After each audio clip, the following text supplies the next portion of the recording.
మన దగ్గరకు వచ్చిన రాజుని మనం గౌరవించడం రాలేదు. మన దగ్గరకు వచ్చిన రాజుకి మన కాలు కడుక్కోవడానికి నీళ్ళు ఇవ్వడం మనకు రాలేదు. మన దగ్గరకు వచ్చిన రాజుకి మనం ముద్దు పెట్టుకోవడం మనకు రాలేదు.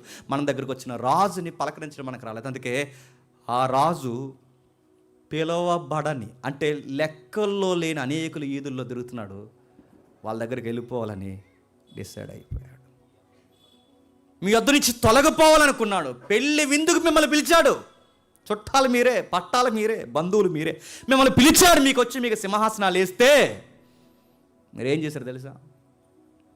పిలిచిన పిలుపుని ఎట్టకారం చేస్తారు. సింహాసనం మీద కూర్చుని జోకులు వేస్తారు. పనికి మళ్ళీ మాటలు మాట్లాడుకున్నారు. పెళ్ళికి రండ్రా అని పిలిస్తే 70 వంకలు చెప్పారు మీరు. ఇప్పుడే పెళ్ళి అయిందని ఒకడన్నాడు, మా నాన్నకు బాగాలేదని ఒకడన్నాడు, ఇప్పుడే ఆవులు కొన్నాడని ఒకడన్నాడు, పొలం దున్నుకుంటున్నామని ఒకడన్నాడు. ఒక్కొక్కడు ఒకటి కారణాలు చెప్పాడు. ఆయన పిలుపుని మీకు అంటే లెక్కే లేదు. ఆయన ఫంక్షన్ అంటే మీకు లెక్క ఉండదు. ఆయన రాజ్యం అంటే మీకు లెక్క ఉండదు. ఆయన స్వస్థతలు అంటే మీకు లెక్క ఉండదు. ఏది లెక్క ఉండదు. అందుకే డిసైడ్ అయిపోయాడు. ఈదులోకి వెళ్ళిపోయాడు.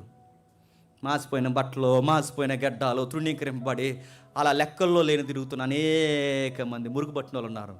మరి అబ్బాయిలు వంటలన్నీ రెడీ అయిపోయినాయి, ఇందంతా సిద్ధంగా ఉంది.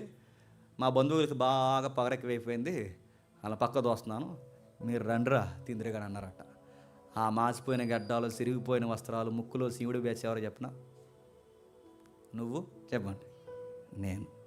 వాళ్ళు తృణీకరిస్తే ఆ వీధుల్లో కొట్టుకుపోయి మురికి బట్టి కనబడిన వాళ్ళు ఎవరో చెప్పనా? మనమే. మత్తయ్య గారు సువార్త ఎలా చేస్తున్నాడు చూడండి. మన దగ్గరకు వచ్చిన రాజుని మనం పట్టించుకోవడం మానేస్తాం.